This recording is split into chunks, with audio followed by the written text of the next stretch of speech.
The tier list has been updated for both Quency and Phantom, and we have also made some updates on both of those reviews as well to point some inconsistencies with the previous video that I did for Quency and a couple more things for Phantom as well. So let's talk about those three things, right? The final reviews, if you will, for both Phantom and Quency and where they stand on the tier list right now. Also, a couple things for the tier list that will have to change in the future, probably after second anniversary. So before we start, like, subscribe, help me grow the channel, and let's get started with first, probably Quency, right? Probably Quency first, then we'll go into Phantom, and then we'll go into the tier itself. So, the only thing that has been changed for Quency is the hit rate lines. I was watching this guy's video after someone showed me on my stream that he was testing more, and he said that a hit rate wasn't as needed as we thought, right? We thought you were gonna be needing the 4 lines of hit rate for her to be hitting like a truck, but you don't need those 4 lines. She still hits like a truck. So is hit rate not necessary? It's nice to get. It's like the secondary priority, right? First priority, as usual, elemental and attack, and then it's hit rate and max ammo. Now, interestingly, with only 2 lines of hit rate that I got on my pieces right now, level 0 gear and skills at 477. Considering she is LB0, so no copies, just the base copy, right? She's doing more damage depending on the situation than my Scarlet, which is, well, attraction level 40, a 555 on the gear, 10, 10, 10, and they are using resilience for Scarlet and Bastion for Quency. So that's the only thing that has changed, right? Quency, it's an amazing character. The rest of the review stays the same. As far as I know, I don't think we change anything else when it comes to the pros and the cons in here. Again, as far as I remember, I think that they are still the same ones, right? Quency is still one of the strongest single target damage dealers in the game, which is amazing for bosses. She's gonna be used most likely in most raids moving forward, and when there is water content with Ludmilla, now we have 2 really powerful characters. Phantom is still great, but not as good in my opinion, right? So that's said about Quency. We can move into Phantom if you guys want. Now for Phantom, there is still a little bit more of testing required. I was testing on Scarrow's account because, as you all know, I'm just waiting for the anniversary character to invest on that. My Phantom is not invested. I am not going to be investing in her. I like her. I think she actually she's growing on me. I didn't like her design at the beginning, just because she has no fan service, but her design itself is growing on me. I like her a lot. She reminds me of just Polly's big sister. Also, if you heard something outside right now, there is some fireworks going on, which will make my dog scared all day. So whoever is throwing fireworks, fuck you. Now, moving on into Phantom and a couple of the things that we are testing on. So first of all, the skill priority, cube, and stats. Like most DPSs, okay? Most DPS units, you want elemental, you want attack. She's an assault rifle, you want some hit rate, you want some max ammo, and you can include some crit lines as well in there. She is a pretty good character. You want to go with resilience over Bastion, in my opinion, unless you get really good lines of max ammunition capacity. In that case, right, you could go with Bastion as well, but she has a 2-second reload time, which is a long ass time. Let me close the window. I don't know who's throwing fireworks, but my god. So that's for the stats and for the cube.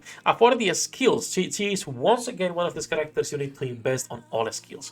Now, the reason why I'm recommending 7-7 on the skills instead of 10 is because she's still a situational character. Unless you're playing with a lot of ads and you're playing Osu, manually playing her and tagging all characters, all enemies, sorry, with her debuffs, she's not worth going all the way to level 10. Yes, you still get the attack damage at level 10, and you will still be getting the attack and destroy damage at level 10. But the amount of extra damage you get from level 7 to level 10, with how expensive it is on skill books, I'm sorry, but shift up does not give us enough. Okay, it's not worth it in my opinion. So 7-7 and then the burst 7 to 10, she's doing pretty good damage with that as well. Now, when it comes to the pros and cons that I've put for her, right? First of all, feels like you're playing Osu if you manual Phantom. This could be a pro or a con. For me, it's a con because I don't like playing manually, but it's nice getting characters that require a little bit more of playing if you want to do so. Even without ads, she's still getting all her buff really well. In fact, it's 100% uptime on attack damage, defense down, attack, distribute damage, and 1 stack of hit rate on skill 1 right here. So she's getting a lot of buffs with 100% uptime of bosses. This is why she's still hitting or doing a lot of damage while not being able to use half her kit. So pretty good. And then finally, like the obvious Pro, right? After 2 years, you finally have a good DPS for Relation Tower. And then the only con right now, or like the biggest con she has, it's not the only one, but the biggest con she has is that she's a situational character.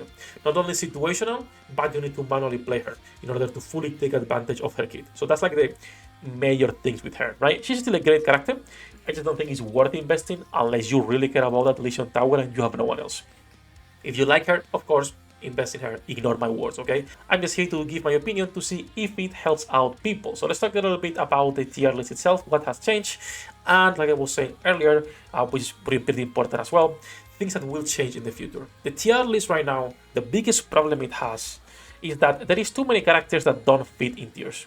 So for example, 0.5, Quency is here. I put Quency on 0.5 and I put Phantom on T1. The thing is, Phantom is better than almost everything that's on T1, but she's worse than most of the characters on 0.5, right? So we're reaching a point where we need tiers in between. The biggest example after Phantom is Rem. It's Maid Private, it's Rapunzel even, right? Even characters on 0.5 that could go a little bit down. So for example, Rosanna, with as well Mary could be going into like an in-between tier. So there's multiple things here. We could keep the tier list like this for the future, but after the second anniversary, we'll start working on a rework for the tiers, what they mean, and how we are ranking stuff. Something that I might do as well, that I've been thinking of, that I like a lot, is how Pridewin does this thing where they tell you this is meta, this is best replacements, etc. Now, I don't want to call things meta because it really depends on a lot of factors. And it also depends on the tier list itself, right? So what I will do probably is separate things on like strongest characters, characters that you can completely ignore after a certain tier. Because in Nikke, when you get to T2, you can literally ignore every single character in T2 below. You can. They are characters that are not great. They're characters that, yes, you can use to clear a specific counter or to fill for your teams in raids, but the reality is that you're only using everything that's above here, right? So I might do something like that and also add more tiers and move from 0.5 from numbers to actual letters, because with letters we can put more in betweens. I don't want to put a 0.75. A T1.25, right? Because we need more tiers in between. Now, again, I'm not sure what we'll do with this. This is still thinking about it and how we'll handle it. That's what I said. We'll start working on this on second anniversary, and then before New Year, you will have news on what's going on with the tier list and our 2.0 version or 3.0 version. I don't even remember. I think it's 3.0 because we did a big overhaul this year at the beginning, I believe. So that said, though, that's gonna be it for this video. Just wanted to talk a little bit about where the characters are.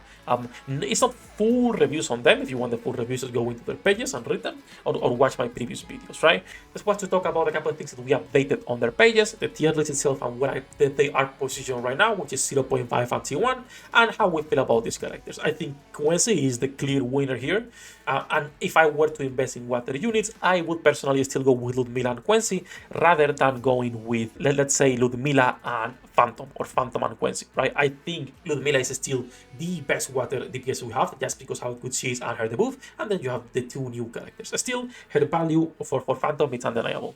That said, though, enough japping, okay? That's gonna be it for this video. Let me know what you guys think about the tier list, any possible ideas or things you would like to see change, and add them into the list for suggestions. All that said, thank you to my patrons for making this content possible. Love you all, bosses. Good luck with your pool generates. I'll see you in the next one. 役立たずは楽園から追放するのみ。ブランとノワールのショータイムです。天地万物を切るとはこういうことだ。